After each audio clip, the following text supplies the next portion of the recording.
I wrote this poem about the idea that it's really important for feminists and feminism that boys are taught about equality and respect as well as girls, and that fathers should teach about feminism as well as mothers. So this is called Father and Son. I need you to imagine that you're on a railway station platform with me. He's a big man, but he wears it high and strong. He's like an oak tree. He is a striding pylon. He's got his ox blood docks and his donkey jacket on. He is the voice of the Metatron. He is conspicuously parenting his 6-year-old son, who is a small brown bird. He's a flicker book of questions. He's a barely heard doodling in amongst the fatherly words. He's all, what is? Can we? Why is? Why? And his dad is handing down edicts from on high, like, don't go near, don't interfere, yeah, no, maybe, hey, look over here. He's trying the classic parental sleight of hand, and he's pointing out a poster. It's the cartoon face of a broadband plan. Look over here, son, he says. Hey now, there's a funny man. And then he moves along to the next poster to the right. And this one is for a charity walk taking place in the dead of night through the streets of Edinburgh. 1,000-strong gesture, a fuck you to cancer.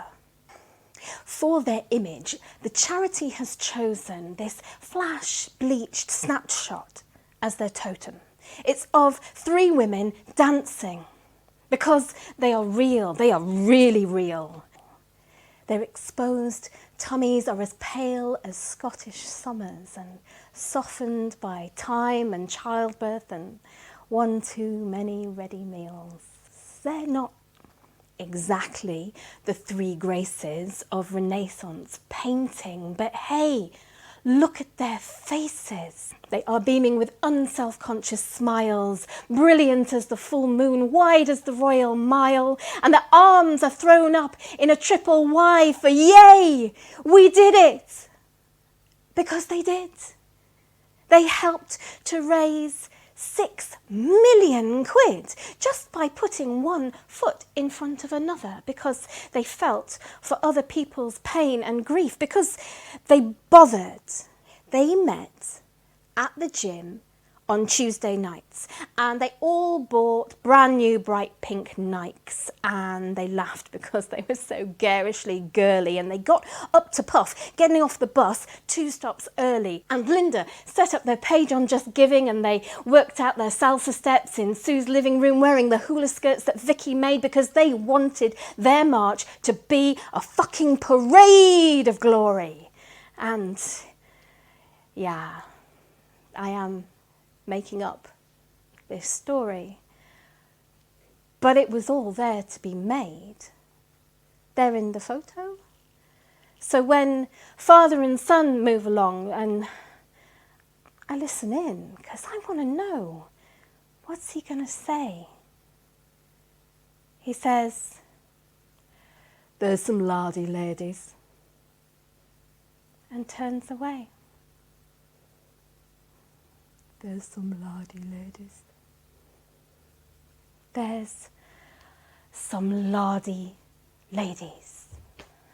And I want to run after him and scream, what gives you the right? And what do you even mean?